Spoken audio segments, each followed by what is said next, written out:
Enquanto você lê mais um artigo sobre as vantagens do home office, enquanto teu feed está cheio de posts celebrando a liberdade do trabalho remoto, enquanto os CEOs do Vale do Silício declaram que escritórios são dinossauros do passado, o Nubank acabou de investir 2,5 bilhões de reais em prédios físicos. 2,5 bilhões. E não é um erro de digitação, é uma jogada calculada de uma das fintechs mais valiosas da América Latina. Uma empresa que nasceu digital e sempre se vendeu como a antítese dos bancos tradicionais. A pergunta que fica é, então, o que diabos está acontecendo? Olha, se tem uma empresa que poderia operar eternamente no modelo remoto, seria exatamente o Nubank. É uma fintech, é tecnologia pura, o produto é digital, os clientes são digitais, a operação inteira poderia rodar em servidores e Slack, mas não, eles estão indo na direção oposta do mercado. Quando uma empresa desse tamanho vai contra a maré, ou eles são loucos ou eles sabem algo que a gente não sabe. E spoiler, na maioria das vezes eles não são loucos. Vamos começar pelo básico, pelos números que fazem você parar e de fato pensar, pera, quanto mesmo? O Nubank anunciou um investimento superior a 2,5 bilhões de reais em escritórios nos próximos 5 anos. Olha, isso não é uma renovação de uma sala comercial, não é uma expansão tímida, é uma aposta massiva em uma infraestrutura física com novas unidades planejadas para São Paulo, Campinas, Belo Horizonte e Rio de Janeiro. E repara bem, tudo em região sudeste, tudo em grandes centros urbanos, lugares caros, lugares densos, lugares onde o metro quadrado comercial custa o verdadeiro preço de um rim. E isso não é acidente, é estratégia. E a mudança é gradual. Atualmente, equipes vão ao escritório uma semana por trimestre. A partir de julho de 2026, 2 dias por semana. E em janeiro de 2027, 3 dias semanais. De quase nada para a maioria da semana no escritório. Isso é contraintuitivo porque estamos em 2026, 6 anos depois da pandemia. O mantra do mercado tech tem sido: remoto é o futuro, escritórios são relíquias. Shopify vendeu prédios, Twitter anunciou home office permanente, Coinbase criou o termo remote first. 73% dos profissionais tech brasileiros preferem híbrido ou remoto. Entre os desenvolvedores, 72%. E olha, isso faz até sentido. Você não precisa estar fisicamente perto do servidor para poder dar deploy. Você não precisa estar na mesma sala que o teu colega para fazer pair programming. Reuniões acontecem no Google Meet, code reviews acontecem no GitHub. Toda a infraestrutura de trabalho colaborativo já é digital. A matemática então parece simples. Menos escritório significa menos custo para a empresa. Menos deslocamento significa mais tempo e flexibilidade para o funcionário. Ou seja, é um jogo de ganha-ganha, caso fechado. Exceto que o Nubank olhou para essa matemática simples e disse: não é bem assim. A justificativa oficial da Nubank é reforçar a cultura interna e acelerar rotinas operacionais. Eu sei que isso parece papo de RH, mas vamos pensar no que isso significa de verdade. Lembrando aqui que a minha posição ela é imparcial. Eu estou dando a justificativa dos dois lados e parando para fazer uma análise sincera. Sabemos que cultura não é happy hour. É como decisões são tomadas, como problemas são resolvidos, como pessoas colaboram. E venhamos e convenhamos, isso é difícil de manter remotamente. Você perde os 5 minutos antes da reunião, onde conversas interessantes acontecem. Perde aquele papo de corredor onde alguém resolve um problema que 30 segundos você poderia resolver. O Nubank tem 8 mil funcionários. É uma instituição financeira e regulada. Quando você tem processos complexos, a comunicação assíncrona tem fricção. E aí, uma decisão que leva 20 minutos presencial pode levar uma semana no Slack. Pega agora e multiplica isso por centenas de decisões por dia. Agora, o marco simbólico dessa estratégia: Cyrela Corporate. Em São Paulo, Rua Oscar Freire, um dos endereços mais valorizados da cidade, vai surgir um dos marcos dessa estratégia. A partir de 2027, o Nubank vai ocupar o Cyrela Corporate, um projeto do estúdio Pininfarina. E aqui, se você não manja de arquitetura, vale um parênteses. Pininfarina não é um estúdio qualquer, é o estúdio italiano que desenhou nada mais do que a Ferrari. Pois é, enquanto o Nubank contrata Pininfarina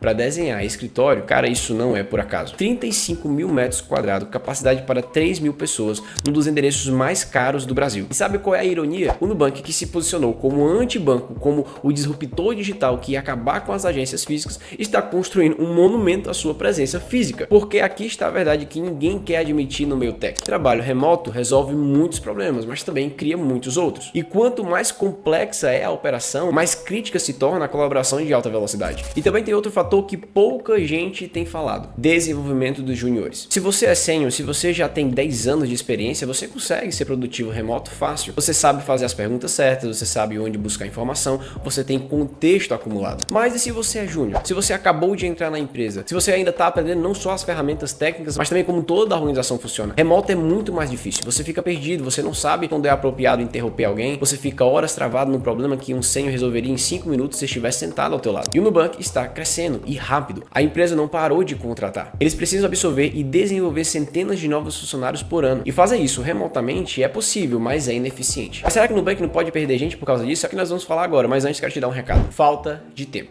Isso definitivamente é o que mais escuto quando o assunto é finanças e investimento. Calma, eu não tô te julgando, realmente o nosso mundo ele tá mais acelerado. Porém, você sabe que quanto mais você adia ou não dá a devida atenção a esse assunto, mais você atrasa sua independência financeira e atrasa metas de vidas importantes para você. Por isso, eu gravei uma microaula, menos de 10 minutos, gratuita, onde eu te mostro 3 soluções que você já pode implementar e ter resultado imediato. Então clica no primeiro link da descrição desse vídeo para ser liberado o teu acesso. Voltando pro vídeo. Claro que o Nubank vai perder gente, e na verdade já perdeu. Teve funcionário que pediu demissão, teve gente que se recusou a voltar, mas o cálculo da empresa é o seguinte: o custo de perder alguns funcionários é menor do que o custo de operar subotimizado em escala. Quando você tem 8.000 funcionários e cada interação tem 10% mais fricção remota, você perde centenas de horas de produtividade por dia. E produtividade se traduz em receita, velocidade de inovação, valuation, 2,5 bilhões ao longo de 5 anos. Parece muito, mas com o percentual de valuation de uma empresa que vale entre 20 a 40 bilhões de dólares, é um investimento razoável se resulta em crescimento mais rápido. É a mesma lógica quando uma empresa investe em data centers próprios em vez de só usar cloud. É caro? Sim, mas se você opera em escala suficiente, o controle e a eficiência compensam, que é o que muitas empresas estão fazendo hoje. E aqui está a parte que mais interessa, e que conecta diretamente com você, profissional de tecnologia que está assistindo isso. Porque essa decisão do Nubank não acontece no vácuo. Ela reflete uma mudança maior que está acontecendo no mercado tech como um todo. A lua de mel com o remoto está acabando. A Amazon exige 5 dias presenciais, Google aumentou a pressão, o Meta também, e não é conspiração. É padrão emergindo de múltiplas empresas chegando na mesma conclusão. E isso tem implicações diretas para você. Se você construiu sua vida em torno do remoto, se mudou para uma cidade pequena, por exemplo, precisa considerar que o mercado pode estar mudando. Então não entre em pânico, mas esteja ciente. Se você está avaliando proposta de emprego, pergunte sobre a política de trabalho e não aceite respostas vagas. Pergunte especificamente qual a política atual, qual é a trajetória planejada, o que aconteceu no último ano e o que é previsto para o próximo ano. Somos híbrido pode significar um dia por mês ou pode significar 4 dias por semana. E a diferença entre os dois muda completamente a matemática da sua vida. Se você está planejando suas finanças, lembre que o custo de vida muda drasticamente por localização. Se você se mudou para o interior porque o trabalho era remoto, mas precisa voltar, por exemplo, para um grande centro como São Paulo, seu planejamento financeiro inteiro deve mudar. Mas e os concorrentes do Nubank? Porque o Nubank não opera no vácuo. Tem concorrentes, por exemplo, tem o Iter, tem a C6, tem a PagSeguro, tem os bancos tradicionais tentando se reinventar e todos estão competindo pelos mesmos clientes. Se a tese do Nubank estiver certa, ou seja, trazer gente de volta para o escritório realmente resulta em inovação mais rápida e operação mais eficiente, eles vão começar a puxar distância dos concorrentes. Vão lançar features ainda mais rápidas, vão resolver problemas mais rápido, vão crescer mais rápido. Ou, alternativamente, se a tese estiver errada, se forçar a voltar ao escritório resultar em perda de talentos, diminuição de produtividade, os concorrentes que mantiveram um modelo mais flexível vão ter vantagem, vão conseguir contratar melhor, vão ter custo operacional menor e vão ser mais ágeis. É experimento em tempo real. E nos próximos 2 anos vamos começar a ver os resultados. Vai ser fascinante observar isso. E se você trabalha com tecnologia, se você está no mercado, você vai sentir os efeitos independente de trabalhar no Nubank ou não, porque decisões de players grandes afetam o mercado inteiro. Então, aqui está o que eu quero que você tire desse vídeo. Não é escritório é melhor do que remoto ou remoto é melhor do que escritório. Essa não é a lição. A lição é grandes organizações fazendo grandes apostas estratégicas, nos ensinando sobre pensamento de longo prazo e coragem de ir contra a corrente quando necessário. O Nubank está quebrando a regra, está contrariando o roteiro, está fazendo um movimento que ninguém esperava. E em 2, 3 anos vamos saber se foi genialidade ou erro. Mas independentemente do resultado, o processo de pensamento por trás da decisão é o que importa. É análise de dados, consideração de múltiplas variáveis, planejamento de longo prazo e execução com convicção. E você pode aplicar isso, você deveria aplicar isso nas suas decisões de carreira, nas suas decisões financeiras, nas suas decisões de vida. Não siga a corrente cegamente. Faça uma análise, entenda o contexto, tome decisão que faz sentido e quando tomar, execute com convicção. Porque no final, seja no escritório ou no remoto, seja ações, seja renda fixa, seja CLT, seja PJ, seja São Paulo ou interior, não existe resposta universal certa. Existe resposta certa para você no seu momento. E descobrir qual é essa resposta requer trabalho, mas é trabalho que vale a pena. E nisso, o Nubank acaba de nos dar uma lição interessante. Me diz aqui nos comentários o que você achou dessa decisão.